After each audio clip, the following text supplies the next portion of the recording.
Hey, Houston, we've had a problem here. Can say again, please. Houston, we've had a problem.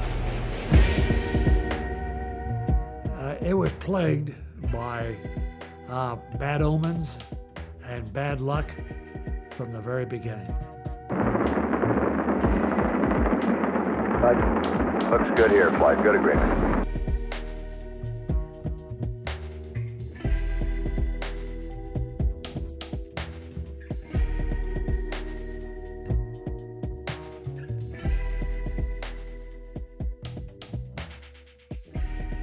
Years before the flight, when the spacecraft was being built, a damaged liquid oxygen tank was installed in the spacecraft.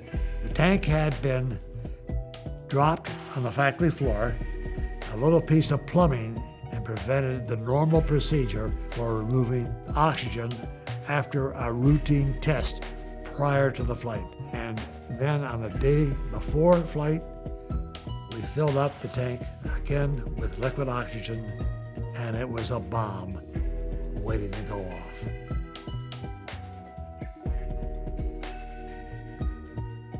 This is the crew of Apollo 13, wishing everybody there a nice evening, and we're just about ready to close out our inspection of Aquarius and get back to a pleasant evening at Odyssey.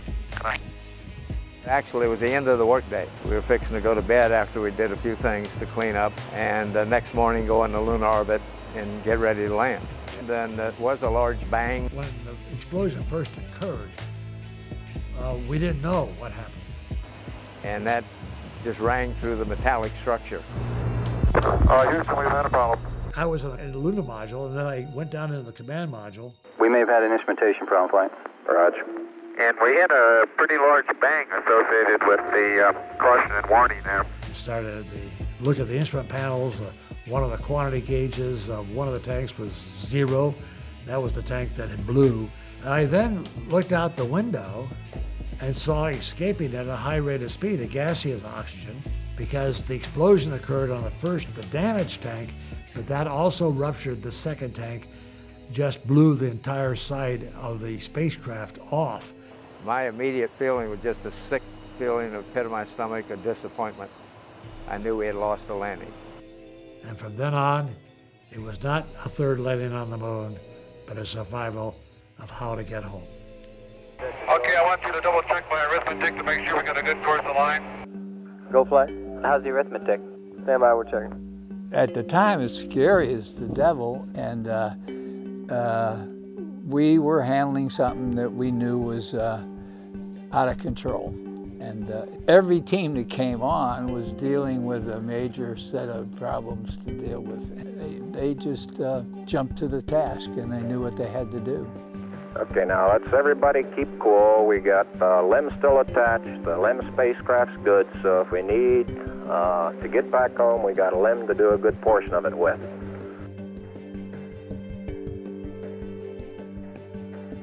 One of the biggest things we had to do in the dying moments of the electrical system in the command module was to transfer the guidance system and transfer the angle numbers from the command module to the lunar module. And we only had about 15 minutes to do that.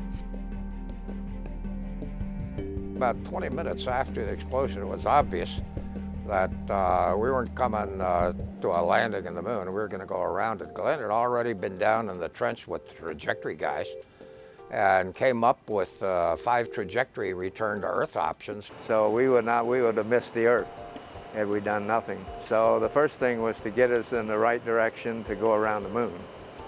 And that was the first maneuver we made. We used the landing engine, the engine we normally would have landed on the moon.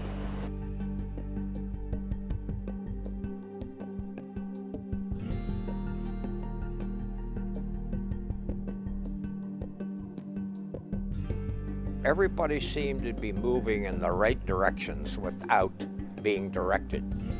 Everybody had a sense of what had to be done. The training guys brought the simulators up over there, and the crews were over in the simulators tracking virtually everything they were doing.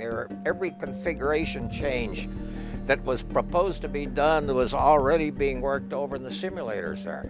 So you started getting answers from all these various directions.